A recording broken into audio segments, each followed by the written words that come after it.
ఉపవాసం గొప్పదా, నామస్మరణ గొప్పదా? ఈ ప్రశ్నకు సమాధానం ఒక అందమైన కృష్ణలీల కథలో దాగి ఉంది.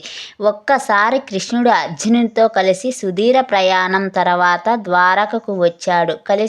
అలసిపోయిన అర్జునుడు అతిథి గృహంలో నిద్రపోయాడు. రుక్మిణీదేవి భోజనం సిద్ధం అయింది చెప్పగా కృష్ణుడు ఇంట్లో అతిథి ఉన్నాడు, అతను మేల్కొన వరకు నేను తినను అని అంటాడు. అప్పుడు రుక్మిణీదేవి అర్జునుడిని నిద్ర లేపడానికి వెళుతుంది. కానీ అక్కడ అర్జునుడి ప్రతి అణువు కృష్ణనామంతో ఉంటాడు. అప్పుడు కృష్ణనామంలో మునిగిపోయిన దృశ్యం చూసి ఆమె ఆనందంతో చప్పట్లు కొట్టడం ప్రారంభిస్తుంది. ఆ తర్వాత నారదుడు, సత్యభామ కూడా అక్కడికి వెళ్ళి ఆ దృశ్యాన్ని చూసి తన్మయత్వం పొంది నారదుడు వీణ వాయించడం, సత్యభామ నాట్యం చేయడం మొదలు పెడుతుంది. చివరికి కృష్ణుడు అప్పుడే నిద్ర లేపడానికి వెళ్ళాడు. వారందరి భక్తి భయం స్థితిలో చూసి ఆయన హృదయం ప్రేమతో ఉప్పొంగిపోయింది.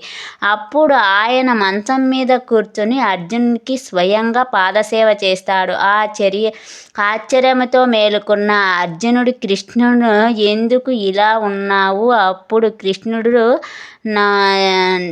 నవ్వుతూ ప్రతి అణువులో నన్ను స్మరిస్తూ ఉన్నావు, అందుకే నేను నీ వశమయ్యాను అని అంటాడు. అప్పుడు అర్జునుడు సందేశముతో నీ కోసం ఘోర తపస్సు, కఠిన ఉపవాసాలు, అనేక భగవత్ కార్యాలు చేసే భక్తులు ఎందరో ఉన్నారు, వారికి లభించిన గొప్ప భాగ్యాన్ని నాకెందుకు కల్పించావు అని అడుగుతాడు. అప్పుడు కృష్ణుడు చిరునవ్వు నవ్వి మనసులో భగవద్జ్ఞానం లేనప్పుడు వారి లోపల కూడా కొలువై ఉన్నది పరమాత్మ అని గ్రహింపక పూర్తి హృదయముతో దేహాన్ని వారు హింసించుకుంటూ మొక్కుబడులుగా చేసే కార్యాల కంటే నిత్యం భగవద్ధ్యానములో ఉంటూ చేసే ప్రతి పనిలో భగవంతుడిని స్మరిస్తూ అణువణువు భగవంతుని యందు ప్రేమతో ఉన్న భక్తులకు నేను సులువుగా దొరుకుతాను. అదే సత్యాన్ని నేను భగవద్గీతలో కూడా చెప్పాను అని అంటాడు. ఇది